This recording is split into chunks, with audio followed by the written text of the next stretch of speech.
Congratulations for your success. Thank you sir. ఎప్పుడు pass out ఏం చదివారు? నేను 2017 pass out sir, electronics and communications. Okay, ఏ college? Vignan institute of technology sir. Okay, ఎలా చేసింది, ఏం చేశారు ఇన్ని సంవత్సరాలు? నేను పాస్ అయిన తర్వాత ఒక కంపెనీలో 6 months కాంట్రాక్టర్గా వర్క్ చేశాను సార్. ఓకే, దాని తర్వాత ఐటీ సైడ్ వద్దామని చాలా జాబ్ ట్రయల్స్ చేశాను. ఓకే, దాని తర్వాత బీఆర్ఎన్ గురించి తెలిసి ఇక్కడికి వచ్చి జాయిన్ అయ్యాను సార్. ఓకే, ఎలా ఉంది 4 months of journey with BRN? బాగుంది సార్, చాలా డీటెయిల్గా క్లియర్గా చెప్తున్నారు. ఓకే, ఎట్లా చేసింది బీఆర్ఎన్ గురించి? అంటే నెట్లో చూశాను సార్. ఓకే, నేను నెట్లో సర్చ్ చేసుకుంటూ చూస్తే ద బెస్ట్ ఇన్స్టిట్యూట్ అని బీఆర్ఎన్లో జాయిన్ అయ్యాను. ఓకే, ఫస్ట్ డే ఆఫ్ వంశీకి ఈ రోజు వంశీకి నువ్వు అబ్జర్వ్ చేసిన మేజర్ చేంజెస్ ఏంటి టెక్నికల్గా? నేను లాజికల్గా చాలా ఇంప్రూవ్ అయ్యాను సార్. లాజికల్ థింకింగ్ చాలా ఇంప్రూవ్ అయింది. ఓకే, ఇంకా నేను ఏదైనా నా సొంతంగా చేయడం ఈజీగా అర్థమైంది సార్. ఓకే, మొత్తం ఎన్ని కంపెనీస్ సెలెక్ట్ అయ్యారు? నేను 3 కంపెనీస్ సార్. ఓకే, ఏమేమి కంపెనీస్ సెలెక్ట్ అయ్యారు? యాప్ స్టూడియోస్ ఒకటి, క్యాప్జెమిని ఒకటి, అడాప్స్ ఒకటి. ఓకే, ఎంత వచ్చింది package? 2.4 sir. Okay, 2017 pass out, career gap తర్వాత ఖచ్చితంగా ఒక డౌట్ అయితే ఉంటుంది, జాబ్ వచ్చిద్దా రాదా అనేది. అలాంటిది 4 months ఆఫ్ ట్రైనింగ్లో క్యాప్జెమిని, అడాప్స్ అండ్ యాప్ స్టూడియోస్ 3 కంపెనీస్లో 20,000 శాలరీ వచ్చింది అని ఎక్స్పెక్ట్ చేశారు ఇంత సక్సెస్ని?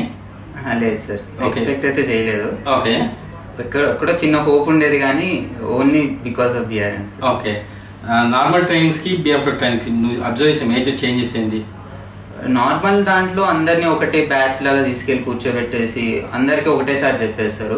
బట్ బీఆర్ఎన్ లో ఏం వచ్చిందంటే స్టూడెంట్ టు స్టూడెంట్ ఇంటరాక్షన్ బాగుంది, ఇంకా ఎక్స్ప్లెనేషన్ బాగా ఇస్తున్నారు. ఇంకా మనకి ల్యాబ్ టైమింగ్స్ అనేది ఎవ్రీ స్టూడెంట్ ఒక పర్టికులర్ సిస్టమ్ అనేది ఇచ్చేసి అందరూ ప్రాక్టీస్ చేసే టైం ఎక్కువ దొరుకుతుంది. సో దానివల్ల స్టూడెంట్ థింకింగ్ క్యాపబిలిటీస్ ఇంక్రీజ్ అవుతాయి. ఓకే, జాయిన్ అయ్యే ముందు ఖచ్చితంగా ఒక డౌట్ అయితే ఉంటుంది, జాబ్ వస్తుందా రాదా, ఎందుకంటే ఆల్రెడీ కెరీర్లో గ్యాప్ వచ్చేసింది, బ్యాడ్ ఎక్స్పీరియన్సెస్ ఉన్నాయి. సో ఖచ్చితంగా ఒక డౌట్ అయితే ఉంటుంది, జాబ్ వచ్చిద్దా రాదని. ఎట్లా ట్రస్ట్ చేశారు బీఆర్ఎన్ని? అంతే సార్, ఇంకా ఒక నమ్మకం అంతే. ఓకే, బీఆర్ఎన్ అంటే ప్రీవియస్ బ్యాచెస్ అన్ని చూసి మేబీ నా ప్లాట్ఫామ్ మేబీ ఇది కాదేమో, ఐఓఎస్ ఏమో అని ఒక హోప్. ఓకే, జాయిన్ అయ్యే ముందు ఏమైనా యూట్యూబ్లో సక్సెస్ వీడియోస్ చూసారా? చూసాం సార్. ఓకే, ఇప్పుడు మీ సక్సెస్ వీడియో కూడా యూట్యూబ్లో రాబోతుంది. How do you feel now? బాగుంది సార్, చాలా ఆనందంగా ఉంది. ఓకే, జాబ్ లేకుండా ఇబ్బంది పడే వాళ్ళకి లేదా మంచి కెరీర్ కావాలనుకున్న నువ్వు ఇచ్చే సజెషన్ ఏంటి?